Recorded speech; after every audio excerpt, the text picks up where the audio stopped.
ਅੱਜ ਦਾ ਵਿਚਾਰ ਪ੍ਰੋਗਰਾਮ 'ਚ ਤੁਹਾਡਾ ਸਵਾਗਤ ਹੈ। ਸਤਿ ਸ੍ਰੀ ਅਕਾਲ, ਨਮਸਕਾਰ। ਮੈਂ ਹਾਂ ਬਲਬੀਰ ਜੰਡੂ ਤੇ ਅੱਜ ਸਾਡੇ ਇਸ ਪ੍ਰੋਗਰਾਮ 'ਚ ਵਿਸ਼ੇਸ਼ ਮਹਿਮਾਨ ਨੇ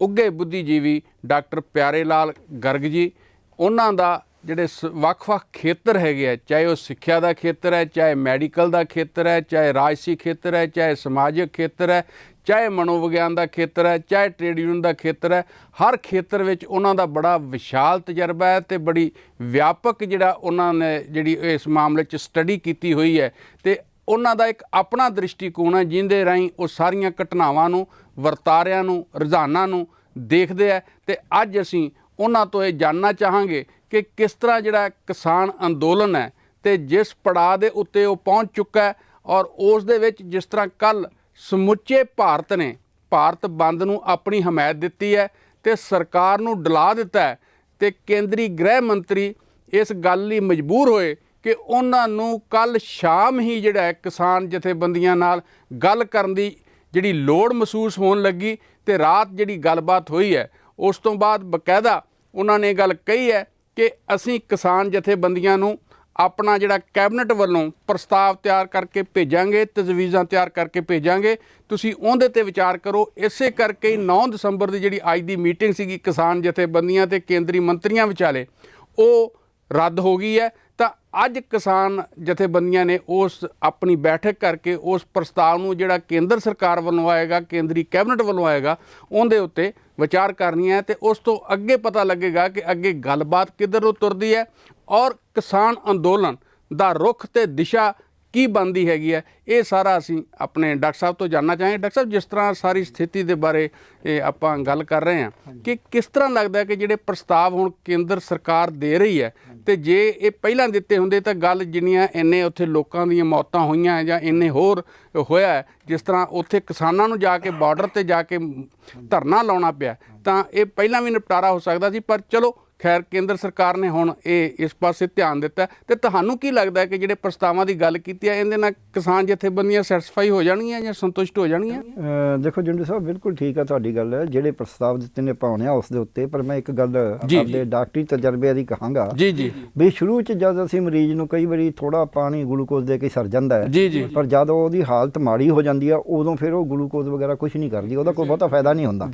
ਤੇ ਉਦੋਂ ਜੇ ਅਸੀਂ ਗਲੂਕੋਜ਼ ਦਈਏ ਜਦ ਆਲਰੇਡੀ ਜਿਹੜਾ ਮੌਕਾ ਨਗਾ ਕੇ ਸੋ ਇਹ ਮੈਨੂੰ ਲੱਗਦਾ ਜਿਹੜੇ ਪ੍ਰਸਤਾਵ ਨੇ, ਇਹਨਾਂ ਨੇ ਪ੍ਰਸਤਾਵ ਕੀ ਦਿੱਤੇ ਨੇ ਜੀ, ਕਹਿੰਦੇ ਜੀ ਅਸੀਂ ਤੁਹਾਡੀ ਜਿਹੜੀ MSP ਹੈ ਉਹ ਯਕੀਨੀ ਬਣਾ ਦਾਂਗੇ ਜੀ, ਪਰਚੇਜ਼ ਵੀ ਯਕੀਨੀ ਬਣਾ ਦਾਂਗੇ ਜੀ, ਖਰੀਦ ਸ਼ਕਤੀ, ਹਾਂਜੀ ਖਰੀਦ। ਦੂਜਾ, ਅਸੀਂ ਜਿਹੜੀ ਤੁਹਾਡੀ ਮੰਡੀ ਹੈ APMC ਉਹ ਮੰਡੀ ਨਹੀਂ ਤੋੜਾਂਗੇ, ਮੰਡੀ ਨੂੰ ਪੁਖਤਾ ਰੱਖਾਂਗੇ ਜੀ। ਤੀਜਾ, ਉਹਨਾਂ ਨੇ ਕਹਿਤਾ ਵੀ ਜਿਹੜਾ ਖਰੀਦਦਾਰ ਹੋਏਗਾ ਪਹਿਲਾਂ ਉੱਤੇ ਕੋਈ ਟੈਕਸ ਨਹੀਂ ਲੱਗਦਾ ਸੀ, ਉਹ ਟੈਕਸ ਵੀ ਲੱਗੇ ਜੀ। ਇਸ ਤੋਂ ਅੱਗੇ ਉਹਨਾਂ ਨੇ ਕਹਿਤਾ ਵੀ ਜਿਹੜਾ ਖਰੀਦਦਾਰ ਹੋਏਗਾ, ਪਹਿਲਾਂ ਕਹਿਤਾ ਸੀ ਕਿ ਪੈਨ ਵਾਲਾ ਹਰੇਕ ਪੈਨ ਜੀ ਧਾਰਕ ਹੈ ਜਿਹੜਾ ਉਹ ਖਰੀਦਦਾਰ ਹੋ ਸਕਦਾ ਹੈ, ਹੁਣ ਉਹਨਾਂ ਨੇ ਕਹਿਤਾ ਉਹ ਖਰੀਦਦਾਰ ਆਪਦੇ ਆਪ ਨੂੰ ਰਜਿਸਟਰ ਵੀ ਕਰਾਏ ਜੀ। ਇਹ ਗੱਲਾਂ ਮੈਂ ਪਹਿਲੇ ਸ਼ੁਰੂ 'ਚ ਲਿਖੀਆਂ ਵੀ ਸੀ ਇੱਕ ਲੇਖ 'ਚ ਕਿ ਆਹ ਗੱਲਾਂ ਕਰਨ ਦੀ ਲੋੜ ਹੈ ਜੀ। ਅੱਜ ਅੱਗੋਂ ਬਿਜਲੀ ਬਿੱਲ ਤੇ ਕਹਿਤਾ ਵੀ ਅਸੀਂ ਅਜੇ ਇਹਨੂੰ ਠੰਡੇ ਵਾਸਤੇ ਪਾ ਦਾਂਗੇ ਜੀ। ਇਸ ਤੋਂ ਅੱਗੇ ਉਹਨਾਂ ਨੇ ਕਹਿਤਾ ਪਰਾਲੀ ਸਾੜਨ ਤੇ, ਜਿਹੜਾ ਬਿਲਕੁਲ ਹੀ ਮੈਂ ਕਹਾਂਗਾ ਬੜੀ ਔਖਾ ਲੱਗਦਾ ਇਹ ਸ਼ਬਦ ਕਹਿਣਾ ਜੀ, ਪਰ ਮੈਂ ਕਹਾਂਗਾ ਬਿਲਕੁਲ ਅੱਖਾਂ ਮੀਚ ਕੇ ਕਰਿਆ, ਜਿਹਨੂੰ ਪੰਜਾਬੀ 'ਚ ਕਹਿੰਦੇ ਅੰਨੇ ਹੋ ਕੇ ਕਰਨਾ ਵੀ ਬਿਲਕੁਲ ਹੀ ਦਿਮਾਗ ਵਰਤਿਆ ਹੀ ਨਹੀਂ ਕਿ ਤੁਸੀਂ 1 ਕਰੋੜ ਰੁਪਏ ਦਾ ਜੁਰਮਾਨਾ ਪਾਉਣਾ ਯਾਰ, ਕਿ 2 ਏਕੜ ਵਾਲਾ 2.5 ਏਕੜ ਵਾਲਾ 85% ਕਿਸਾਨ ਨੇ ਜਿਹੜੇ ਉਹਨਾਂ ਦੇ ਘਰੇ ਰੋਟੀ ਨਹੀਂ ਪੱਕਦੀ, ਤੁਸੀਂ ਉਹਨੂੰ ਕਹਿੰਦੇ, ਮੈਂ ਕਹਿੰਦਾ ਉਹਨੇ ਰਾਤ ਹੀ ਆ ਗਿਆ, ਉਹਨੇ ਗਲਤੀ ਕਰ ਲਈ। ਆਪਾਂ ਇਹ ਵੀ ਮੰਨ ਲਓ ਵੀ ਕਾਨੂੰਨੀ ਗਲਤੀ ਹੈ ਕਿ 1 ਕਰੋੜ ਰੁਪਏ ਹਮੇਸ਼ਾ ਜਿਹੜਾ ਸਾਡਾ ਸੰਵਿਧਾਨ ਹੈ, ਜਿਹੜੀ ਸਾਡੀ IPC ਹੈ, ਜਿਹੜੀ ਸਾਡੀ CRPC ਹੈ, ਉਹਦੇ ਵਿੱਚ ਜਿਹੜੇ ਜੁਰਮਾਨੇ ਨੇ ਜਾਂ ਸਜ਼ਾ ਉਹ ਕ੍ਰਾਈਮ ਦੇ ਪ੍ਰਪੋਰਸ਼ਨੇਟਲੀ ਹੁੰਦੀ ਹੈ। ਇਹ ਨਹੀਂ ਹੈ ਕਿ ਕਿਸੇ ਨੇ ਕਿਸੇ ਥੱਪੜ ਮਾਰੇ ਤੇ ਉਹਨੂੰ ਫਾਂਸੀ ਦਿੱਤੀ ਜਾ ਸਕਦੀ। ਇਹਨਾਂ ਨੇ ਇਹੋ ਜਿਹਾ ਵੀ ਇਹਨੂੰ ਜੀ 1 ਕਰੋੜ ਜੁਰਮਾਨਾ ਹੋ ਸਕਦਾ, 5 ਸਾਲ ਦੀ ਸਜ਼ਾ ਹੋ ਸਕਦੀ ਹੈ। ਇਹ ਬਿਨਾਂ ਸੋਚੇ ਸਮਝੇ ਕਰਨਾ। ਦੂਜੀ ਗੱਲ, ਲੋਕਾਂ ਦਾ ਧਿਆਨ ਨਾ ਰੱਖਣਾ, ਸਿਰਫ ਆਪਣੀ ਜੇ ਕਹਾਂਗੇ ਹੰਕਾਰ ਨੂੰ, ਹਉਮੈ ਨੂੰ ਪੱਠੇ ਪਾਉਣ ਦੀ ਗੱਲ ਸੀ। ਅੱਜ ਇਹ ਪੰਜੇ ਜਿਹੜੇ ਇਹਨਾਂ ਨੇ ਪ੍ਰਸਤਾਵ ਜਿਹੜੇ ਲਿਆ ਰਹੇ ਨੇ, ਮੈਨੂੰ ਨਹੀਂ ਲੱਗਦਾ ਕਿ ਕਿਸਾਨਾਂ ਨੂੰ ਇਹ ਪੰਜੇ ਪ੍ਰਸਤਾਵਾਂ ਦੇ ਨਾਲ ਕੋਈ ਸੰਤੁਸ਼ਟੀ ਹੋਏਗੀ, ਜਾਂ ਕਿਸਾਨ ਆਪਦੀ ਐਜੀਟੇਸ਼ਨ ਨੂੰ ਇਹਦੇ ਵਿੱਚੋਂ ਪੋਸਟਪੋਨ ਕਰਨ ਨੂੰ ਵੀ ਤਿਆਰ ਹੋਣਗੇ ਕਿਉਂਕਿ ਕਿਸਾਨ ਅੱਜ ਜਿਸ ਗੱਲ 'ਤੇ ਤੁਰਿਆ ਹੋਇਆ, ਜਿਸ ਗੱਲ 'ਤੇ ਬੱਚਾ ਤੁਰਿਆ ਹੋਇਆ, ਇਹ ਹੈ ਕਿ ਬਿੱਲ ਵਾਪਸ ਲਓ ਪੰਜੇ। ਦੂਜੀ ਗੱਲ, ਉਹ ਕਿਉਂ ਲੈਣੇ ਜ਼ਰੂਰੀ ਨੇ, ਆਪਾਂ ਥੋੜ੍ਹੀ ਜਿਹੀ ਇਹ ਗੱਲ ਕਰਨੀ ਜੀ। ਮੰਨ ਲਓ ਵੀ ਇਹ ਪੰਜੇ ਗੱਲਾਂ ਕਰਤੀਆਂ ਸਰਕਾਰ ਨੇ ਜੀ ਜੀ ਮੰਨ ਲਓ ਕਿਸਾਨਾਂ ਨੇ ਮੰਨ ਲਈਆਂ ਜੀ ਹੁਣ ਮੈਂ ਇਹਦਾ ਦੱਸਦਾ ਵੀ ਨੁਕਸਾਨ ਕੀ ਹੈ। ਹਾਂਜੀ ਇੱਕ ਤਾਂ ਇਹ ਹੈ ਕਿ ਜਦ ਤੁਸੀਂ ਕਹਿਤਾ ਵੀ ਅਸੀਂ ਪਰਚੇਜ਼ 100% ਅਸ਼ੋਰਡ ਕਰ ਦਾਂਗੇ ਜੀ MSP ਤੇ ਕਰਾਂਗੇ ਮੈਂ ਹੈਗਾ ਅਡਾਨੀ MSP ਵਾਲੀ ਜਿਹੜੀ ਗੱਲ ਹੈਗੀ ਹੈ ਇਹਦੇ ਚ ਥੋੜਾ ਜਿਹਾ ਇਹ ਗੱਲ ਉਹਨਾਂ ਦੀ ਜਿਹੜੀ ਆ ਰਿਹਾ ਪ੍ਰਸਤਾਵ ਸਪਸ਼ਟ ਨਹੀਂ ਹੈ ਕਿ ਇਹ ਜਿਹੜਾ MSP ਹੈ ਅੱਗੇ ਅਸੀਂ ਦੇਖਦੇ ਹਾਂ ਜਿਹੜਾ ਪ੍ਰੈਕਟਿਸ ਚ ਹੈ ਜਾਂ ਅਮਲ ਚ ਅਸੀਂ ਵੇਖ ਰਹੇ ਹਾਂ ਉਹ ਝੋਨੇ ਦੇ ਉੱਤੇ ਕਣਕ ਦੇ ਉੱਤੇ ਤੇ ਉਹ ਵੀ ਪੰਜਾਬ ਹਰਿਆਣਾ ਤੇ ਵੈਸਟਰਨ ਯੂਪੀ ਤੱਕ ਮਿਲਦੀ ਹੈ ਉਹ ਸਾਰੇ ਦੇਸ਼ ਲਈ ਹੋਏਗਾ ਨਾ ਜੀ ਫਿਰ। ਹਾਂ ਨਹੀਂ ਕਹਿੰਦੇ ਇਹੀ ਨੇ ਪਰ ਮੈਂ ਜਿਹੜੀ ਅਗਲੀ ਗੱਲ ਤੇ ਆਉਣਾ ਜੀ ਉਹ ਕਹਿੰਦੇ ਨੇ ਸਾਰੇ ਦੇਸ਼ ਲਈ 23 ਫਸਲਾਂ ਲਈ ਹੋਏਗਾ ਜੀ 23 ਤੇ ਤਾਂ ਹੁਣ ਉੱਥੇ ਆਪਾਂ ਨੂੰ ਪਤਾ ਹੈ ਮੱਕੀ 1800 ਦੀ 800 ਚ ਵੀ ਗਈ 1000 ਜਿਹੜਾ ਨਰਮਾ ਹੈ ਹਾਂਜੀ ਉਹ 5700 ਵਾਲਾ 4500 ਚ ਵਿਕਦਾ ਬਿਲਕੁਲ ਠੀਕ ਹੈ ਬਿਲਕੁਲ ਸੋ ਠੀਕ ਇਹ ਜਿਹੜੀ ਹੈਗੀ ਹੈ ਮੈਂ ਮੰਨ ਲਓ ਵੀ ਇਹ MSP ਇੰਸ਼ੋਰ ਕਰਤੀ ਆਪਾਂ ਇਹਨੂੰ ਮੰਨ ਕੇ ਚੱਲੀ ਜੀ ਔਰ ਉਹਦੀ ਪਰਚੇਜ਼ ਵੀ ਕਰ ਲਈ ਹਾਂਜੀ ਹਾਂਜੀ ਹੁਣ ਮੈਂ ਹੈਗਾ ਬਾਨੀ ਡਾਨੀ ਹਾਂਜੀ ਹਾਂਜੀ ਤੁਸੀਂ ਹੋ ਸਰਕਾਰ ਜੀ ਜੀ ਤੁਸੀਂ ਕਹਿੰਦੇ ਹੋ ਵੀ ਆ 2200 ਰੁਪਏ ਕੁਇੰਟਲ ਕਣਕ ਦਾ ਭਾਅ ਜੀ MSP ਮਿਸਤੀ ਤੇ ਇਹਦੇ ਉੱਤੇ ਸਾਰੀ ਕਣਕ ਪਰਚੇਜ਼ ਹੋਏਗੀ ਜੀ ਜੇ ਤੁਹਾਡੀ ਭਾਈ ਮਾੜੀ ਹੋਈ ਉਹਨਾਂ ਕ ਘੱਟ ਲੱਗਦਾ ਜੀ ਜੀ ਠੀਕ ਹੋ ਗਿਆ। ਮੈਂ ਬਾਨੀ ਡਾਨੀਆ ਮੈਨੂੰ ਪਤਾ ਵੀ ਜੇ ਐਂ ਚੱਲਦਾ ਰਹੇ ਤਾਂ ਮੰਡੀ ਟੁੱਟਣੀ ਨਹੀਂ ਮੈਂ ਆਨਾ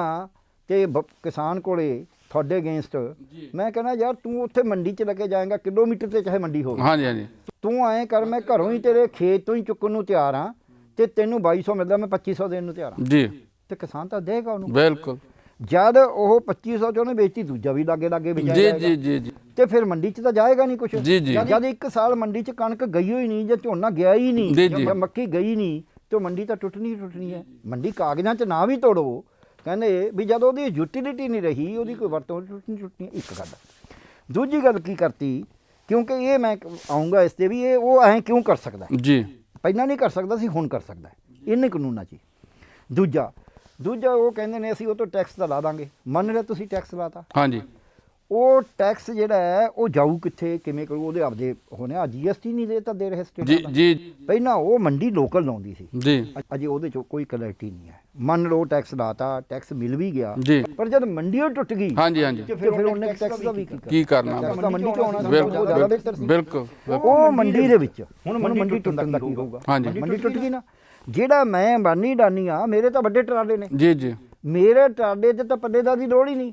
ਮੇਰੇ ਟਰਾਲੇ ਤੇ ਤਾਂ ਚੜਾਈ ਵਾਲੇ ਦੀ ਲੋੜ ਹੀ ਨਹੀਂ। ਨਾਲੇ ਵੈਸੇ ਵੀ ਡਾਕਟਰ ਸਾਹਿਬ ਖਰੀਦਦਾਰ ਜਿਹੜੇ ਆ ਉਹ ਮੁੱਠੀ ਭਰ ਰਹਿ ਜਾਣਗੇ ਨਾ ਅਡਾਨੀ ਬਾਨੀ ਰਹਿ ਜਾਣਗੇ। ਨਹੀਂ ਪਹਿਲਾਂ ਮੈਂ ਇਹ ਆ ਰਿਹਾ ਬਿਲਕੁਲ ਠੀਕ ਹੈ ਤੁਹਾਡੀ ਗੱਲ ਜੀ ਜੀ ਵੀ ਮੇਰੇ ਟਰਾਲੇ ਵਾਸਤੇ ਨਾ ਤਾਂ ਪੱਲੇਦਾਰ ਦੀ ਲੋੜ ਹੈ ਜੀ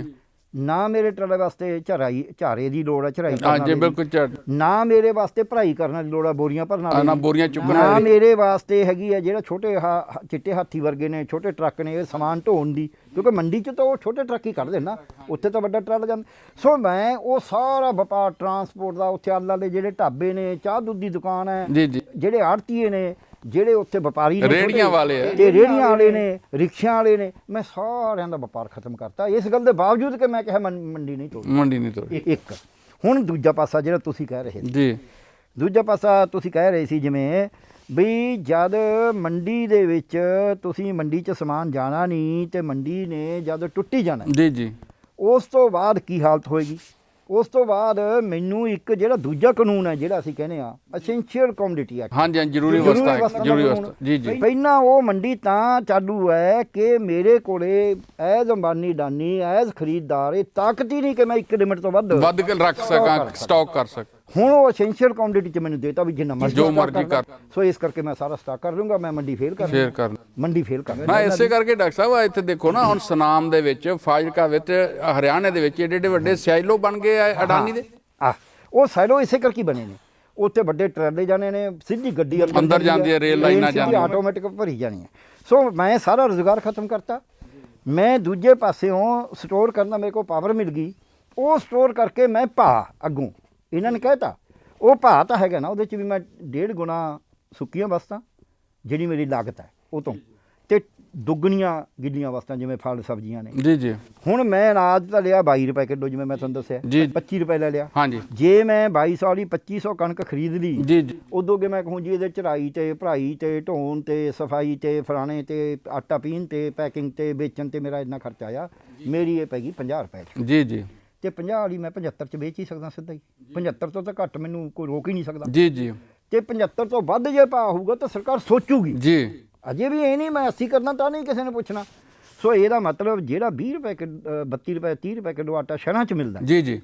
ਉਹ ਫਿਰ 75 ਰੁਪਏ ਕਿਲੋ ਮਿਲੇਗਾ ਜੀ ਜੀ ਤੇ ਉਹ ਤਾਂ ਇਹਦੇ ਵਿੱਚ ਹੱਲ ਹੀ ਨਹੀਂ ਜਿਹੜੇ ਪ੍ਰਸਤਾਵ ਦੇ ਰਹੇ ਨੇ ਜੀ ਜੀ ਹਰੇਕ ਕੰਜ਼ਿਊਮਰ ਉਹਦੇ 'ਚ ਮਾਰਿਆ ਗਿਆ ਜੀ ਜੀ ਫਿਰ ਇਸ ਤੋਂ ਅੱਗੇ ਜਦ ਮੰਡੀ ਟੁੱਟ ਗਈ MSP ਅਸ਼ੋਰ ਕਰ ਦਿੱਤੀ ਜਿੰਨੀ ਮਰਜ਼ੀ ਜੀ ਜੀ ਤੇ ਉਹ ਕਹੂਗਾ ਮੈਂ ਤਾਂ ਖਰੀਦਦਾ ਨਹੀਂ ਜੇ ਤਾਂ ਮਾਲ ਮਾੜਾ ਕੁਆਲਿਟੀ ਦੀ ਸ਼ਰਤ ਉਹਦੇ ਵਿੱਚ ਹੈਗੀ ਹੈ ਨਾ ਹਾਂ ਹੈਗੀ ਉਹ ਦੇਖੋ ਜੀ ਮੈਂ MSP ਤੋਂ ਵੱਧ ਵੀ ਦੇਣ ਨੂੰ ਤਿਆਰ ਹਾਂ ਪਰ ਕੁਆਲਿਟੀ ਮਿਲੇ ਇਹਦੀ ਕੁਆਲਿਟੀ ਨਹੀਂ ਠੀਕ ਇਹਦੇ ਤਾਂ ਸਿੱਧ ਜ਼ਿਆਦੇ ਹੈ ਨਵੀਂ ਜ਼ਿਆਦੇ ਹੈ ਇਹਦਾ ਤਾਂ ਦਾਣਾ ਮਾਦੂ ਇਹ ਤਾਂ ਡਾਕਟਰ ਸਾਹਿਬ ਸਰਕਾਰੀ ਏਜੰਸੀਆਂ ਵੀ ਕਹਿ ਦਿੰਦੀਆਂ FCI ਵਾਲੇ ਕਹਿ ਦਿੰਦੇ ਆ ਦੂਜੇ ਕਹਿ ਦਿੰਦੇ ਆ ਉਹ ਇਹਦਾ ਤਾਂ ਦਾਣਾ ਬਦਰੰਗ ਹੈ ਜੀ ਜੀ ਉਹ ਮੇਰੇ ਸਮਾਨ ਨੂੰ ਇਹਦੇ ਤਾਂ ਮਿੱਟੀ ਜ਼ਿਆਦਾ ਹੈ ਇਹਦੇ ਚ ਮੰਮਣੀ ਜ਼ਿਆਦਾ ਹੈ ਸੋ ਜਿਹੜੀ ਉਹ ਕੁਆਲਿਟੀ ਦੀਆਂ ਸ਼ਰਤ ਫਿਰ ਇੱਥੇ ਨਹੀਂ ਇਹ ਤਾਂ ਦਿਖਦੀਆਂ ਚੀਜ਼ਾਂ ਨੇ ਨਾ ਜੀ ਜੀ ਉਹ ਕੋਈ ਜਿਹੜੇ ਪੈਸਟੀਸਾਈਡ ਜ਼ਿਆਦਾ ਹੈ ਜੀ ਇਹ ਤਾਂ ਇਕੋ ਫਰੈਂਡਲੀ ਨਹੀਂ ਉੱਥੇ ਲਿਖਿਆ ਇਕੋ ਫਰੈਂਡਲੀ ਚਾਹੀਦਾ ਜੀ ਜੀ ਪੈਸਟੀਸਾਈਡ ਇਨਸੈਕਟੀਸਾਈਡ ਕੈਮੀਕਲ ਦਾ ਸੋ ਮੇਰੀ ਉਹ ਫਸਲ ਨੂੰ MSP ਇਨਸ਼ੋਰ ਹੋਣ ਦੇ ਬਾਵਜੂਦ ਜੀ ਜੀ ਉਹ ਇਹ ਕਹਿ ਕੇ ਰੱਦ ਕਰੇਗਾ ਵੀ ਇਹਦੀ ਕੁਆਲਿਟੀ ਮਾੜੀ ਹੈ ਫਿਰ ਮੇਰੀ ਮਜਬੂਰੀ ਕਿਉਂਕਿ ਮੈਂ ਤਾਂ ਉਹ ਫਸਲ ਤਾਂ ਘਰੇ ਰੱਖ ਨਹੀਂ ਸਕਦਾ ਮੈਂ ਤਾਂ ਸਾਰੀ ਰੋਟੀ ਰੋਜੀ ਉਹ ਤੇ ਚੱਲਦੀ ਹੈ ਮੈਂ ਕਹਾਂਗਾ ਚੰਗਾ ਭਾਈ ਜਿੰਨੇ ਚ ਲੈਣੀ ਹੈ ਲੈ ਜਾ ਹਾਂਜੀ ਹਾਂਜੀ ਇਹੀ ਕਰੂਗਾ ਨਾ ਮੈਂ ਕੋਈ ਵਪਾਰੀ ਤਾਂ ਹੈ ਨਹੀਂ ਮੈਂ ਤਾਂ ਪੈਦਾ ਕਰੀਏ ਵੇਚਣ ਵਾਸਤੇ ਜੀ ਜੀ ਉਹ ਮੇਰੀ ਵਿਕ ਰਹੀ ਨਹੀਂ ਮੇਰੀ ਤਾਂ ਰੋਟੀ ਨਹੀਂ ਚੱਲਣੀ ਮੈਂ ਕਹਾਂਗਾ ਜਿੰਨੇ ਚ ਲੈਣੀ ਹੈ ਲੈ ਲੈ ਇਹ ਅਸੀਂ ਰੋਜ਼ ਦੇਖਦੇ ਹਾਂ ਜਦ ਅਸੀਂ ਜਿਵੇਂ ਮੇਲਾ ਵਿਜੜਦਾ ਐਂਡ ਦੇ ਉੱਤੇ ਜਿਹਦੇ ਕੋਲ ਜਲੇਬੀਆਂ ਲੱਡੂ ਜਿਹੜੇ ਖਰਾਬ ਹੋਣ ਚੀਜ਼ ਉਹ ਕਹਿੰਦਾ ਲੈ ਜਾਓ ਸਸਤੀ ਲੈ ਜਾਓ ਸਬਜ਼ੀ ਵਾਲੇ ਇਦਾਂ ਹੀ ਕਰਦੇ ਸ਼ਾਮ ਨੂੰ ਸਬਜ਼ੀ ਸਸਤੀ ਹੋ ਜਾਂਦੀ ਹੈ ਇਦਾਂ ਹੀ ਜਦ ਕੋਈ ਚੀਜ਼ ਤੁਹਾਡੀ ਵਿਕਣੋਂ ਹਟ ਗਈ ਉਹ ਕਹਿੰਦਾ ਯਾਰ ਸਿੱਟਣ ਦੀ ਬਜਾਏ ਜਿੰਨੇ ਚ ਲਿਜਾਣੀਆਂ ਲੈ ਜਾਓ ਜੀ ਜੀ ਸੋ ਇਸ ਕਰਕੇ ਕਿਸਾਨਾਂ ਦੀ ਜਿਹੜੀ ਫਸਲ ਹੈ ਇਹ ਸਾਰੀਆਂ ਪ੍ਰਪੋਜ਼ਲਾਂ ਮੰਨਣ ਦੇ ਬਾਵਜੂਦ ਜੀ ਇਹ ਸੱਚੀ ਮੁੱਚੀ ਜੇ ਸਰਕਾਰ ਇਮਾਨਦਾਰੀ ਨਾਲ ਇਹਨਾਂ ਲਾਗੂ ਵੀ ਕਰ ਦੇਵੇ ਲਾਗੂ ਕਰਦੇ ਇਮਾਨਦਾਰੀ ਨਾਲ ਐਨ ਡੰਡੇ ਨਾਲ ਪਹਿਰਾ ਦੇ ਕੇ ਲਾਗੂ ਕਰੇ ਤਾਂ ਵੀ ਕਿਸਾਨ ਦੀ ਜ਼ਮੀਨ ਵੀ ਜਾਊਗੀ ਕਿਸਾਨ ਲੁੱਟਿਆ ਵੀ ਜਾਊਗਾ ਖਪਤਕਾਰ ਨੂੰ ਵੀ ਕੁਝ ਨਹੀਂ ਮਿਲਣਾ ਕਿਉਂ ਕਿਸਾਨ ਦੀ ਜ਼ਮੀਨ ਤਾਂ ਜਾਊਗੀ ਠੇਕਾ ਖੇਤੀ ਤਾਂ ਅਲਾਓ ਕਰਤੀ ਜੀ ਜੀ ਜੀ ਤੇ ਠੇਕਾ ਖੇਤੀ ਦੇ ਵਿੱਚ ਜਦ ਮੇਰੀ ਖੇਤੀ ਦੇ ਉੱਤੇ ਇੱਕ ਤਰਫਾ ਉਹਦੇ ਸ਼ਰਤਾਂ ਨੇ ਕਿਸਾਨ ਦੇ ਉੱਤੇ ਸ਼ਰਤਾਂ ਨੇ ਤੇ ਮੇਰੇ ਅੰਬਾਨੀ ਅਡਾਨੀ ਤੇ ਕੋਈ ਠੇਕੇਦਾਰ ਤੇ ਕੋਈ ਸ਼ਰਤ ਨਹੀਂ ਹੈ ਡਾਕਟਰ ਸਾਹਿਬ ਤੇ ਮੇਰਾ ਇੱਕ ਛੋਟਾ ਜਿਹਾ ਸਵਾਲ ਹੋਰ ਹੈ ਇਹਦੇ ਨਾਲ ਹੀ ਜੁੜਦਾ ਹੈਗਾ ਕਿ ਅਸੀਂ ਦੇਖਦੇ ਹਾਂ ਕਿ ਬਾਕੀ ਸਾਰੇ ਖੇਤਰਾਂ ਦੇ ਵਿੱਚ ਚਾਹੇ ਸੰਤੀ ਖੇਤਰ ਹੈ ਚਾਹੇ ਛੋਟਾ ਕਾਰੀਗਰ ਹੈ ਚਾਹੇ ਕੋਈ ਵੀ ਉਹ ਜਿਹੜਾ ਵੀ ਉਤਪਾਦਨ ਕਰਦਾ ਜਿਹੜੀ ਵੀ ਪੈਦਾਵਾਰ ਕਰਦਾ ਉਹ ਉਹਦਾ ਮੁੱਲ ਆਪ ਤੈਅ ਕਰਦਾ ਜਿਹੜਾ ਵੀ ਪੈਦਾ ਕਰਦਾ ਪਰ ਇੱਕੋ ਇੱਕ ਖੇਤੀ ਐਸਾ ਜਿਹੜਾ ਪੈਦਾਵਾਰ ਹੈ ਜਿਹਦੀ ਕੀਮਤ ਜਿਹੜੀ ਹੈ ਕੇਂਦਰ ਸਰਕਾਰ ਵੱਲੋਂ ਹੀ ਤੈਅ ਕੀਤੀ ਜਾਂਦੀ ਹੈ ਤੇ ਕੇਂਦਰ ਸਰਕਾਰ ਹੀ ਜੋ ਕਹਿੰਦੀ ਹੈ ਉਸੇ ਕੀਮਤ ਤੇ ਵਿਕਦਾ ਮਤਲਬ ਉਹ ਆਪ ਨਹੀਂ ਕੁਛ ਕਰਨ ਦੀ ਹਾਲਤ 'ਚ ਹੈਗਾ ਨਹੀਂ ਇਹ ਮੈਨੂੰ ਲੱਗਦਾ ਜਿੰਦੂ ਸਾਹਿਬ ਗੱਲ ਤੁਹਾਡੀ ਕਾਫੀ ਹੱਦ ਤੱਕ ਠੀਕ ਹੈ ਪਰ ਇਹ ਥੋੜੀ ਜਿਹੀ ਮੈਂ ਗੱਲ ਕਹਾਂਗਾ ਜੀ ਉਹ ਇਹ ਹੈ ਕਿ ਅੱਜ ਵੀ ਜਿਵੇਂ ਦਵਾਈਆਂ ਦੀ ਕੀਮਤ ਹੁੰਦਾ ਹੈ ਦਵਾਈ ਪੈਦਾ ਕਰਨ ਵਾਲਾ ਨਹੀਂ ਕਰ ਸਕਦਾ ਜੀ ਉਹਦੇ ਵਾਸਤੇ ਕੋਈ ਕੰਟਰੋਲ ਹੈਗੇ ਨੇ ਜੀ ਜੀ ਬਹੁਤ ਸਾਰੀਆਂ ਚੀਜ਼ਾਂ ਤੇ ਇਦਾਂ ਦੇ ਕੰਟਰੋਲ ਹੈਗੇ ਨੇ ਜੀ ਜੀ ਪਰ ਉਹ ਕੀਮਤ ਤੈਅ ਕਰਨ ਦਾ ਇੱਕ ਸਾਇੰਟੀਫਿਕ ਫਾਰਮੂਲਾ ਹੈ ਜੀ ਜੀ ਉਹ ਫਾਰਮੂਲਾ ਪੂਰੀ ਤਰ੍ਹਾਂ ਲਾਗੂ ਹੁੰਦਾ ਬਲਕਿ ਉਸ ਨੂੰ ਜ਼ਿਆਦਾ ਬੈਨੀਫਿਟ ਦਿੱਤਾ ਜਾਂਦਾ ਪ੍ਰੋਡਿਊਸਰ ਨੂੰ ਇੱਥੇ ਜਿਹੜਾ ਫਾਰਮੂਲਾ ਜਿਵੇਂ ਸਵਾਮੀਨਾਥਨ ਕਮੇਟੀ ਹਾਂਜੀ ਹਾਂਜੀ ਹਾਂਜੀ ਹਾਂਜੀ ਇੱਥੇ ਉਹ ਵੀ ਨਹੀਂ ਲਾਗੂ ਕੀਤਾ ਫਰਕ ਹੈ ਹੁਣ ਉੱਥੇ ਕੀ ਹੈ ਮੈਂ ਤੁਹਾਨੂੰ ਛੋਟੀ ਜਿਹੀ ਉਦਾਹਰਨ ਦਿੰਦਾ ਜੀ ਜੀ ਵੀ ਇੱਕ ਦਵਾਈ ਦੀ ਸ਼ੀਸ਼ੀ ਦਵਾਈ ਬਣਾਉਣ ਦੇ ਉੱਤੇ ਉਹਨੂੰ ਕਹਤਾ ਵੀ ਤੂੰ ਦੁੱਗਣਾ ਮੁਨਾਫਾ ਜਿਹੜੀ ਜ਼ਰੂਰੀ ਦਵਾਈ ਉਹ ਤੇ ਦੁੱਗਣਾ ਕਮਾ ਸਕਦਾ ਜਿਹੜੀਆਂ ਦੂਜੀਆਂ ਨੇ ਉਹ ਜਿੰਨਾ ਮਰਜ਼ੀ ਕਮਾ ਸਕਦਾ ਜੀ ਹੁਣ ਮੈਨੂੰ ਦੁੱਗਣਾ ਮੁਨਾਫੇ ਦੀ ਡੈਫੀਨੇਸ਼ਨ ਕੀ ਆ ਜਾਂਦਾ ਹੈ ਆ ਜਿਹੜੀ ਡੱਬੀ ਆ ਬਾਹਰ ਗੱਤੇ ਦੀ ਜੀ ਇਹਦੇ ਤੇ MR ਉਹ ਤਾਂ ਮੈਂ ਦਵਾਈ ਨਹੀਂ ਤਿਆਰ ਕਰ ਰਿਹਾ ਜੀ ਜੀ ਉਹ ਡੱਬੀ ਤਾਂ ਮੈਂ ਬਾਜ਼ਾਰ ਤੋਂ ਖਰੀਦੀ ਹੈ ਜਿਹੜੀ ਖਰੀਦੀ ਉਹਦੇ ਵੀ ਮੁਨਾਫਾ ਦੁੱਗਣਾ ਜੀ ਜੀ ਜਿਹੜੀ ਮੈਂ ਸ਼ੀਸ਼ੀ ਖਰੀਦੀ ਹੈ ਜੀ ਦਵਾਈ ਪਾਈ ਹੈ ਉਹਦੇ ਵੀ ਮੁਨਾਫਾ ਜਿਹੜਾ ਮੈਂ ਉਹ ਜੇ ਡ੍ਰੌਪਰ ਚ ਪਾਇਆ ਉਹਦੇ ਵੀ ਮੁਨਾਫਾ ਸੋ ਮੈਨੂੰ ਜਿਹੜੀਆਂ ਚੀਜ਼ਾਂ ਮੈਂ ਬਾਜ਼ਾਰ ਚੋਂ ਖਰੀਦੀਆਂ ਉਹਦੇ ਵੀ ਦੁੱਗਣਾ ਮੁਨਾਫਾ ਇੱਧਰ ਕਹਿਤਾ ਵੀ ਜਿਹੜੀ ਕਿਸਾਨ ਨੇ ਆਪ ਲੇਬਰ ਕਰੀ ਹੈ ਹਾਂਜੀ ਜਿਹੜੀ ਉਹਦੀ ਆਪਦੀ ਜ਼ਮੀਨ ਹੈ ਹਾਂਜੀ ਜਿਹੜਾ ਉਹਦਾ ਬੋਰ ਘਸਿਆ ਜਿਹੜੇ ਉਹਦੇ ਸੰਦ ਘਸੇ ਉਹਨਾਂ ਦਾ ਕੋਈ ਹਿਸਾਬ ਕਿਤਾਬ ਹੀ ਉਹ ਵਿੱਚ ਸ਼ਾਮਲ ਨਹੀਂ ਕੀਤਾ ਜਾਂਦਾ ਲਾਗਤ ਮੁੱਲ ਸੋ ਹੁਣ ਕਿੱਥੇ ਹੈ ਅਸੀਂ ਇੱਕ ਵਾਰੀ ਮੈਂ ਡਾਕਟਰਾਂ ਦਾ ਜਨਰਲ ਸੈਕਟਰੀ ਸੀ ਜੀ ਜੀ ਅਸੀਂ ਇੱਕ ਲਾਈਨ ਕਹੀ ਸੀ ਉਹੀ ਮੈਂ ਉਰੇ ਰਿਪੀਟ ਕਰਨਾ ਹਾਂਜੀ ਹਾਂਜੀ ਮੈਂ ਕਿਹਾ ਵੀ ਸਾਨੂੰ ਤਾਂ ਪੈਸਿਆਂ ਦੀ ਲੋੜ ਹੀ ਨਹੀਂ ਜੀ ਜੀ ਅਸੀਂ ਇੱਕ ਮਹਾਰਤ ਹੈ ਸਾਡੇ ਕੋਲ ਅਸੀਂ ਵੇਚ ਰਹੇ ਹਾਂ ਜੀ ਜੀ ਸਰਕਾਰ ਸਾਤੋਂ ਮੁਫਤ ਲੈ ਲੇ ਫੈਸਲਾ ਕਰਦੇ ਵੀ ਐਡਾ ਕੁ ਘਰ ਮਿਲੂਗਾ ਇੰਨੀ ਕੁ ਰੋਟੀ ਮਿਲੂਗੀ ਇੰਨੇ ਕੁ ਕੱਪੜੇ ਮਿਲਣਗੇ ਇੰਨੀ ਕੁ ਇਹਨਾਂ ਨੂੰ ਬਿਮਾਰ ਹੋਣ ਤੇ ਦਵਾਈ ਮਿਲੇਗੀ ਇੰਨੇ ਕੁ ਇਹਨਾਂ ਦੇ ਬੱਚਿਆਂ ਨੂੰ ਸਿੱਖਿਆ ਮਿਲੇਗੀ ਐਡਾ ਖਵਾਨ ਚਾਹੀਦਾ ਸਾਨੂੰ ਤਾਂ ਕੋਈ ਇਤਰਾਜ਼ ਨਹੀਂ ਅੱਜ ਕੀ ਹੈ ਵੀ ਸਰਕਾਰ ਸਾਡੀ ਮਹਾਰਤ ਹੈ ਜਿਹੜੀ ਇੱਕੋ ਚੀਜ਼ ਹੈ ਵੇਚਣ ਨੂੰ ਮਹਾਰਤ ਉਹ ਸਸਤੀ ਖਰੀਦਦੀ ਹੈ ਤੇ ਆਪਦੀਆਂ ਚੀਜ਼ਾਂ ਮਹਿੰਗੀਆਂ ਵੇਚਦੀ ਹੈ ਇਹੀ ਕਿਸਾਨ ਨਾਲ ਹੋ ਰਿਹਾ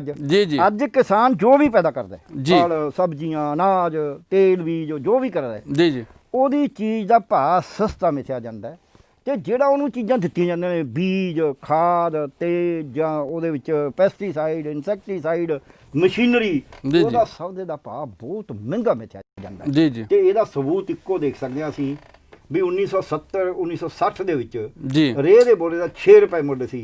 ਤੇ ਉਦੋਂ ਕਣਕ 60 ਰੁਪਏ ਕੁਇੰਟਲ ਸੀ ਜੀ, ਤੇ ਅੱਜ ਰੇਹ ਦੇ ਬੋਰੇ ਦਾ ਮੁੱਲ ਦੇਖ ਲਓ ਤੇ ਕਣਕ ਦੇਖ ਲਓ 2000 ਰੁਪਏ 2200 ਰੁਪਏ ਕੁਇੰਟਲ ਦਾ। ਆਪੇ ਤੁਹਾਨੂੰ ਪਤਾ ਲੱਗ ਜੂ ਵੀ ਅਸੀਂ ਕਿਸ ਪਾਸੇ ਨੂੰ ਗਿਆ, ਉਲਟ ਪਾਸੇ ਨੂੰ ਗਿਆ। ਜੀ ਸੋ ਜੀ, ਇਸ ਕਰਕੇ ਇਹ ਜਿਹੜੀ ਗੱਲ ਠੀਕ ਹੈ ਤੁਹਾਡੀ, ਇਸ ਲੈਵਲ ਤੇ ਵਾਜਬ ਹੈ ਕਿ ਕਿਸਾਨ ਨੂੰ ਆਪਦੀ ਐ ਨਹੀਂ ਕਿਸਾਨ ਆਪਦੀ ਮਰਜ਼ੀ ਨਾਲ ਮਿਥੇ, ਪਰ ਉਹਦੇ ਨਾਲ ਜਾਇਜ਼ ਤਾਂ ਮਿਥੋ, ਸਾਇੰਟੀਫਿਕ ਢੰਗ ਤਾਂ ਹੋਵੇ ਨਾ, ਸਾਇੰਟੀਫਿਕ ਢੰਗ ਨਾਲ ਤਾਂ ਮਿਥੋ ਤੁਸੀਂ, ਸਾਇੰਟੀਫਿਕ ਢੰਗ ਨਾਲ ਤਰਕ ਸੰਗਤ ਤਾਂ ਹੋਵੇ, ਸੰਗਤ ਤਾਂ ਹੋਵੇ, ਕਾਨੂੰਨ ਦੇ ਮੁਤਾਬਕ ਹੋਵੇ। ਨਾ ਇਹ ਕਾਨੂੰਨ ਦੇ ਮੁਤਾਬਕ ਹੈ, ਨਾ ਇਹ ਤਰਕ ਦੇ ਮੁਤਾਬਕ ਹੈ, ਇੱਕ ਡੰਡੇ ਵਾਲਾ ਹੈ। ਤਿੰਨੇ ਕਾਨੂੰਨਾਂ ਨੂੰ ਜਦ ਤੁਸੀਂ ਧਿਆਨ ਨਾਲ ਪੜ੍ਹਦੇ ਹੋ, ਇਹਦੇ ਨਾਲ ਹਰ ਰੇਹੜੀ ਵਾਲਾ, ਰਿਕਸ਼ੇ ਵਾਲਾ, ਦੁਕਾਨਦਾਰ, ਦਿਹਾੜੀ ਕਰਨ ਵਾਲਾ, ਨੌਕਰੀ ਕਰਨ ਵਾਲਾ ਰੋਟੀ ਮਿਲਣੋਂ ਹਟ ਜੂਗੀ। ਡਾਕਟਰ ਸਾਹਿਬ ਇਹ ਜਿਹੜਾ ਸਾਰਾ ਕੁਝ ਹੋ ਰਿਹਾ ਹੈ, ਜਿਸ ਤਰ੍ਹਾਂ ਤੁਸੀਂ ਡੰਡੇ ਦੀ ਗੱਲ ਕੀਤੀ ਹੈ, ਇਹ ਵੀ ਤਾਂ ਹੁਣ 3 ਜਿਹੜੇ ਖੇਤੀ ਕਾਨੂੰਨ ਲਿਆਂਦੇ, ਇਹ ਵੀ ਤਾਂ ਡੰਡੇ ਨਾਲ ਹੀ ਲਿਆਂਦੇ ਨਾ। ਰਾਜ ਸਰਕਾਰਾਂ ਦਾ ਵਿਸ਼ਾ ਸੀਗਾ, ਸੂਬਿਆਂ ਦਾ ਵਿਸ਼ਾ ਸੀ, ਤੇ ਉਹਨੂੰ ਤੁਸੀਂ ਸੂਬਿਆਂ ਦੇ ਅਧਿਕਾਰ ਖੇਤਰ ਚੋਂ ਖਿੱਚ ਕੇ ਤੇ ਧੱਕੇ ਨਾਲ ਇਹ 3 ਕਾਨੂੰਨ ਪਾਸ ਕੀਤੇ। ਕਿਸੇ ਸਟੇਕ ਹੋਲਡਰ ਨੂੰ ਤੁਸੀਂ ਪੁੱਛਿਆ ਨਹੀਂ। ਤੇ ਜਿਸ ਤਰ੍ਹਾਂ ਸੰਯੁਕਤ ਰਾਸ਼ਟਰ ਦਾ 17 ਦਸੰਬਰ 2018 ਦਾ ਡਾਕਟਰ ਸਾਹਿਬ ਜਿਹੜਾ ਮਤਾ ਹੈ, ਤਾਂ ਉਹਦੇ ਅਨੁਸਾਰ ਇਹ ਹੈਗਾ ਕਿ ਜਿਹੜੇ ਵੀ ਉਸ ਚੈਪਟਰ ਦੇ ਜਿਨ੍ਹਾਂ ਨੇ ਦਸਤਖਤ ਕੀਤੇ ਹੋਏ ਉਸ ਚਾਰਟਰ ਦੇ ਉੱਪਰ, ਜਿਹੜੇ ਮੁਲਕਾਂ ਨੇ ਜਿਹੜੇ ਉਹਦੇ ਮੈਂਬਰ ਹੈ, ਕਿ ਉਹਨਾਂ ਲਈ ਇਹ ਮੰਨਣਾ ਜ਼ਰੂਰੀ ਸੀਗਾ ਕਿ ਜੇ ਤੁਸੀਂ ਕਿਸਾਨ ਨਾਲ ਸੰਬੰਧਿਤ, ਜੇ ਤੁਸੀਂ ਦਿਹਾਤੀ ਖੇਤਰ ਦੇ ਲੋਕਾਂ ਨਾਲ ਸੰਬੰਧਿਤ ਕੋਈ ਵੀ ਪਾਲਿਸੀ ਬਣਾਉਣੀ ਆ, ਕੋਈ ਵੀ ਕਾਨੂੰਨ ਬਣਾਉਣਾ, ਤੇ ਉਹਨਾਂ ਦੀ ਸਲਾਹ ਮਸ਼ਵਰਾ ਜ਼ਰੂਰੀ, ਇਹਦੇ ਬਾਰੇ ਚਰਚਾ ਕਰਨੀ ਹੈ, ਵਿਸ਼ਾਲ ਚਰਚਾ ਕਰਨੀ ਹੈ। ਹਾਂ, ਤੁਸੀਂ ਇਹਦੇ 'ਚ ਤਾਂ ਕੁਝ ਵੀ ਨਹੀਂ ਕੀਤਾ। ਇਹਦੇ 'ਚ ਨਾ ਤਾਂ ਉਹ ਚਰਚਾ ਕਰੀ ਹੈ। ਇੱਕ ਹੋਰ ਦੁਖਾਂਤ ਮੈਂ ਇਹਦੇ ਨਾਲ ਕਹਾਂਗਾ, ਇੱਕ ਤਾਂ ਇਹ ਬਿਨਾਂ ਦਾ ਤਾਂ ਆਪਾਂ ਨੂੰ ਪਤਾ ਹੀ ਵੀ ਇਹਨਾਂ ਦਾ ਕੋਈ ਫਾਇਦਾ ਨਹੀਂ। ਅੱਜ ਬੱਚੇ ਦੇ ਜ਼ਬਾਨ ਤੇ ਹੈ ਕਿ ਬਿੱਲ ਵਾਪਸ ਕਰਾ ਕੇ ਜਾਵਾਂਗੇ, ਨਹੀਂ ਇੱਥੇ ਮਰ ਜਾਵਾਂਗੇ, ਜੀ ਜੀ, ਚੀਜ਼ਾਂ ਦੇ ਦਾਂਗੇ। ਜਿਹੜੇ ਕਹਿੰਦਾ ਫੌਜ ਬਣਾ ਲਈ, ਫਲਾਣੀ ਬਣਾ ਲਈ, ਕਿੰਨੀਆਂ ਫੌਜਾਂ ਬਣਾ ਲੈਣਗੇ ਜਦ ਲੋਕ ਮਾਰਨ ਤੇ ਤਿਆਰ ਨੇ। ਹਰ ਔਰਤ, ਹਰ ਬੱਚਾ, ਹਰ ਨੌਜਵਾਨ, ਹਰ ਬਜ਼ੁਰਗ ਕਹਿੰਦਾ ਵੀ ਉੱਥੇ ਵੀ ਮਰਨਾ, ਉਰੇ ਵੀ ਮਰਨਾ। ਸੋ ਇਹ ਅਜੇ ਇਹ ਗੌਰ ਨਹੀਂ ਕਰ ਰਹੇ, ਕਿਉਂਕਿ ਆਪ ਡਰਪੋਕ ਨੇ। ਜਿਹੜੀ ਬੀਜੇਪੀ ਰੂਲ ਕਰਦੀ ਹੈ, ਇਹ ਡਰਪੋਕ ਨੇ ਤੇ ਇਹ ਨਿਰਦਈ ਵੀ ਨੇ। ਇਸ ਕਰਕੇ ਇਹਨਾਂ ਨੂੰ ਪਤਾ ਨਹੀਂ ਲੱਗ ਰਿਹਾ ਵੀ ਇਹ ਵਿਸ਼ਾਲ, ਇਹ ਰੋਹ ਕਿੰਨਾ ਅੰਦਰ, ਇਹ ਕਿੰਨੀ ਕੁਰਬਾਨੀ ਦੇਣ ਨੂੰ ਤਿਆਰ ਨੇ। ਇਹਨਾਂ ਨੇ ਕਦੇ ਦੇਗਾਂ 'ਚ ਇਹ ਨਹੀਂ ਉਬਲੇ, ਖੋਪੜੀਆਂ ਇਹਨਾਂ ਨੇ ਨਹੀਂ ਲਹਾਈਆਂ, ਆਰੇ ਨਾਲ ਇਹ ਨਹੀਂ ਚੀਰੇ ਗਏ। ਸੋ ਇਹਨਾਂ ਨੂੰ ਕਿਆ ਪਤਾ ਵੀ ਲੋਕ ਕਿਵੇਂ ਇੰਜੋਏ ਕਰਦੇ ਨੇ ਉਸ ਨੂੰ। ਇੱਕ ਦੂਜੀ ਗੱਲ ਇੱਕ ਹੋਰ ਮੈਂ ਕਹਾਂਗਾ, ਬਸ ਲਾਸਟ, ਉਹ ਇਹ ਹੈ ਕਿ ਸਾਡੇ ਸਿਆਸਤਦਾਨਾਂ ਦਾ ਮੈਂ ਹੈਰਾਨ ਹਾਂ, ਜਾ ਕੇ ਕਿਸਾਨਾਂ ਦੇ ਅੰਦੋਲਨ 'ਚ ਬੋਲਣ ਦੀ ਕੋਸ਼ਿਸ਼ ਕਰਦੇ ਨੇ। ਅੱਜ ਕੱਲ੍ਹ ਆਏ 17 ਸੈਕਟਰ 'ਚ ਤੁਹਾਡੇ ਜਿਹੜੇ ਪੱਤਰਕਾਰਾਂ ਦਾ ਆਲਾ ਸੀ, ਉਹਨਾਂ ਨੇ ਨਹੀਂ ਬੋਲਣ ਦਿੱਤਾ। ਉੱਥੋਂ ਮੁੜ ਕੇ ਗਏ ਕਾਂਗਰਸੀ ਵੀ ਤੇ ਅਕਾਲੀ ਵੀ, ਫਿਰ ਪੈਰਲਲ ਜਾਂ ਮਜਮਾ ਜਾਂ ਲਾਉਣ ਲੱਗ ਗਏ। ਜਿਹੜਾ ਮੇਰਾ ਸਮਝ ਹੈ ਉਹ ਇਹ ਹੈ ਵੀ ਕਿਸਾਨ ਆਪਣੀ ਲੜਾਈ ਲੜ ਰਿਹਾ ਹੈ, ਦੇਸ਼ ਦਾ ਹਰ ਬੰਦਾ ਉਹਦੇ ਨਾਲ ਹੈ। ਸਿਆਸੀ ਪਾਰਟੀਆਂ ਦੇ ਅੱਜ ਲੜਾਈ ਜੋ ਤੁਸੀਂ ਕਿਹਾ ਹੈ, ਖੇਤੀ ਸੂਬੇ ਦਾ ਸਬਜੈਕਟ ਸੀ। ਇਹ ਕਾਨੂੰਨ ਆਈ ਤਾਂ ਨੇ ਕਿ ਸੂਬੇ ਨੂੰ ਤੋੜਿਆ ਗਿਆ, ਜਿਹੜਾ ਸਾਡਾ ਫੈਡਰਲ ਢਾਂਚਾ ਸੀ, ਸੰਵਿਧਾਨ ਦੀ ਉਲੰਘਣਾ ਕੀਤੀ ਗਈ। ਹਾਂ, ਫੈਡਰਲ ਢਾਂਚੇ ਦੀ ਲੜਾਈ ਲੜਨਾ ਅੱਜ ਘੱਟੋ ਘੱਟ ਖੇਤਰੀ ਪਾਰਟੀਆਂ ਦਾ ਕੰਮ ਹੈ। ਖੇਤਰੀ ਪਾਰਟੀਆਂ ਨੂੰ ਉੱਠ ਕੇ ਦੇਖੋ, ਕਾਂਗਰਸ ਨੇ ਫੈਡਰਲ ਢਾਂਚੇ ਦੀ ਲੜਾਈ ਨਹੀਂ ਲੜਨੀ, ਬਿਲਕੁਲ ਆਪ ਨੇ ਨਹੀਂ ਲੜਨੀ। ਪਰ ਜਿਹੜੀਆਂ ਹੈਗੀਆਂ ਨੇ, ਅਕਾਲੀ ਦਲ ਹੈ, ਮਮਤਾ ਬੈਨਰਜੀ ਹੈ, ਜਾਂ ਬਿਜੂ ਜਨਤਾ ਦਲ ਹੈ, ਜਾਂ ਆਰਜੇਡੀ ਹੈ, ਜਾਂ ਸਮਾਜਵਾਦੀ ਪਾਰਟੀ ਹੈ, ਬਹੁਜਨ ਸਮਾਜ ਪਾਰਟੀ ਹੈ, ਇਹਨਾਂ ਨੂੰ ਲੜਨੀ ਚਾਹੀਦੀ ਹੈ ਇਹ ਲੜਾਈ ਡਟ ਕੇ ਫੈਡਰਲਿਜ਼ਮ ਦੀ। ਅੱਜ ਪੋਲੀਟੀਕਲ ਲੜਾਈ ਫੈਡਰਲਿਜ਼ਮ ਦੀ ਚਾਹੀਦੀ ਹੈ, ਤੇ ਦੂਜੀ ਲੜਾਈ ਹੈ ਜਿਹੜੀ ਇਹ ਬਿੱਲਾਂ ਦੇ ਖਿਲਾਫ ਹੋਣੀ ਚਾਹੀਦੀ। ਤਾਂ ਡਾਕਟਰ ਸਾਹਿਬ, ਇਸ ਤੋਂ ਇਲਾਵਾ ਤੁਸੀਂ ਹੋਰ ਕੋਈ ਸੰਖੇਪ 'ਚ ਆਪਣੇ ਵੱਲੋਂ ਸੁਨੇਹਾ ਦੇਣਾ ਚਾਹੁੰਦੇ ਤਾਂ ਉਹ ਦੇ ਸਕਦੇ ਹੋ, ਸਾਡਾ ਟਾਈਮ ਵੀ ਖਤਮ ਹੋ ਰਿਹਾ। ਮੈਂ ਇਹਦੇ 'ਚ ਬਸ 2 ਲਾਈਨਾਂ ਦਾ ਸੁਨੇਹਾ ਦੇਣਾ ਚਾਹੂੰਗਾ ਜੀ। ਮੇਰੇ ਜਿਹੜੇ ਕਿਸਾਨ ਵੀਰ ਨੇ, ਜਿਹੜੇ ਜਥੇਬੰਦੀਆਂ ਨੇ, ਜਿਹੜਾ ਇਹਨੂੰ ਸ਼ਾਨਦਾਰ ਸਟਰਗਲ ਨੂੰ ਚਲਾ ਰਹੇ ਨੇ ਜੀ, ਉਹਨਾਂ ਨੂੰ ਮੇਰੀ ਬੇਨਤੀ ਹੈ। ਮੈਨੂੰ ਪਤਾ ਕਿ ਉਹ ਇਹਨਾਂ ਦੇ ਚਾਲ 'ਚ ਨਹੀਂ ਆਉਣਗੇ, ਉਹ ਆਉਂਦੇ ਵੀ ਨਹੀਂ ਹੈਗੇ, ਪਰ ਫਿਰ ਵੀ ਹੁੰਦਾ ਵੀ ਜਿਵੇਂ ਜਾਂਦਾ ਬੁੜਾ ਕਹਿੰਦਾ ਯਾਰ ਇਹਨਾਂ ਦੇਖ ਲਿਓ। ਸੋ ਮੇਰੀ ਬੇਨਤੀ ਇਹ ਹੈ ਕਿ ਸਰਕਾਰ ਚਾਲ ਕਰਦੀ ਹੈ, ਸਰਕਾਰ ਮਨੋਂ ਸਾਫ਼ ਨਹੀਂ ਹੈ, ਸਰਕਾਰ ਆਪਣੀ ਗਲਤ ਜਿੱਦ ਤੇੜੀ ਹੋਈ ਹੈ, ਹੰਕਾਰ ਝੜੀ ਹੋਈ ਹੈ। ਤੇ ਇਸ ਹੰਕਾਰ ਨੂੰ ਤੋੜਨ ਦਾ ਇੱਕੋ ਹੀ ਤਰੀਕਾ, ਜਿਹੜਾ ਉਹਨਾਂ ਦਾ ਵਾਅਦਾ ਹੈ ਲੋਕਾਂ ਨਾਲ ਕਿ ਅਸੀਂ ਬਿੱਲ ਵਾਪਸ ਕਰਾਏ ਬਿਨਾ ਨਹੀਂ ਜਾਣਾ। ਅੱਜ ਜੇ ਲੀਡਰਸ਼ਿਪ ਕੋਈ ਇਹੋ ਜਿਹਾ ਫੈਸਲਾ ਕਰਨ ਦੀ ਕੋਸ਼ਿਸ਼ ਕਰਦੀ ਹੈ ਕਿ ਬਿੱਲ ਵਾਪਸ ਕਰਾਏ ਬਿਨਾ ਜਾਣ ਦੀ ਗੱਲ ਹੋ ਜੂਗੀ, ਤਾਂ ਲੋਕਾਂ ਨੇ ਰਿਵੋਲਟ ਕਰ ਜਾਣਾ। ਡਾਕਟਰ ਸਾਹਿਬ, ਤੁਸੀਂ ਚਾਹੀਦਾ ਇਹ ਹੈ ਕਿ ਬਿੱਲ ਔਰ ਕਿਸਾਨੀ ਲੀਡਰਸ਼ਿਪ ਇਹ ਗੱਲ ਤੇ ਖੜੀ ਹੈ ਜੀ। ਇਹ ਡਾਕਟਰ ਸਾਹਿਬ, ਤੁਸੀਂ ਆਪਣਾ ਸੁਨੇਹਾ ਵੀ ਦਿੱਤਾ, ਪਰ ਮੈਂ ਇੱਕ ਛੋਟੀ ਜਿਹੀ ਟਿੱਪਣੀ ਚਾਹਾਂਗਾ ਤੁਹਾਡੀ, ਕਿ ਜਿਸ ਤਰ੍ਹਾਂ ਕੱਲ 13 ਜਥੇਬੰਦੀਆਂ ਗੱਲਬਾਤ ਲਈ ਚਲੇ ਗਈਆਂ, ਇਹਦੇ ਬਾਰੇ ਤੁਸੀਂ ਕੀ ਕਹਿਣਾ ਚਾਹੋਗੇ? ਦੇਖੋ, ਮੈਂ ਇਹ ਕਹਾਂਗਾ, ਅੱਗੇ ਕਿਉਂਕਿ 40 ਜਥੇਬੰਦੀਆਂ ਜਾਂਦੀਆਂ ਸੀ, ਮੈਂ ਇਹਦੇ 'ਚ ਇਹ ਕਹਾਂਗਾ ਕਿ ਅਮਿਤ ਸ਼ਾਹ ਨੇ ਇਹ ਟਰੈਪ ਪਾਇਆ ਸੀ ਜੀ। ਉਹ ਟਰੈਪ ਕਈ ਵਾਰੀ ਬੰਦੇ ਸਿਆਣਿਆਂ ਨੂੰ ਵੀ ਪਤਾ ਨਹੀਂ, ਆਪਾਂ ਵੀ ਭੁਲੇਖਾ ਖਾ ਜਾਂਦੇ, ਅਸੀਂ ਵੀ ਕਈ ਵਾਰੀ ਖਾਧਾ।